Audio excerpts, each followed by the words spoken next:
باشان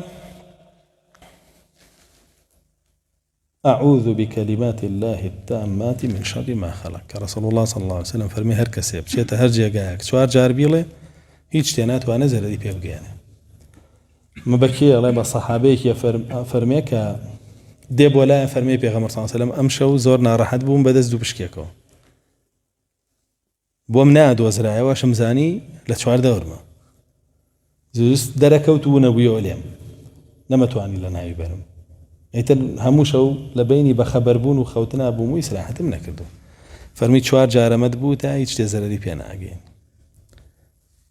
چوار جار ئەو ذیکرەت بخوێندە هیچ شتێ زەرەری پێ ناگەین. أعوذ بكلمات الله التامات من شر ما خلق.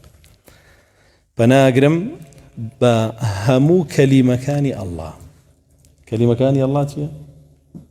کەلیماتی الله دوو جۆرە، یا كلماتي بابلين كونية كلمات شرعية. كلماتي كونية وكو أو زي آسمان وبونا ورانا وهم بكلمة الله خلق بو بكلمة الله بري واتشي وبكلمة الله شكو تايده. وكلمات الله بشيدومي كلمات الشرعية كانيتي شي يقريتو طواوي كتابة كاني كبو بيغمراني ناردو هر قرآن ناقريتو كلمات تەواوی کتێبەکان یەگرێتەوە، تەواوی کەلامەکان یەگرێتەوە کە بۆ هەر پێغەمبەرێکی ناردووە ئەگەر نەشی ناردبێ لەگەڵیشی وەکو گفتوگۆ کردبێتی بۆ وەکو موسا عەلەیه السەلام. هەمووی کەلیمات هەمووشی مبارەکە. پەناگری بە الله جەل جەلالوه بە هەموو کەلیماتی کە هەمووشی تەواوە هیچی نوقسانی تیان نیە لە هەر شەڕێک کە ئەو خەڵقی کرد.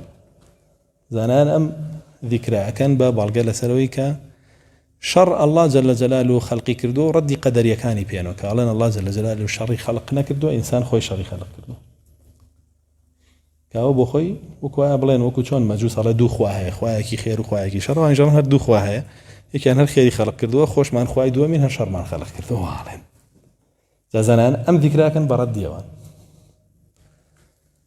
باشا. اعوذ بكلمات الله التامات من شر ما خلق.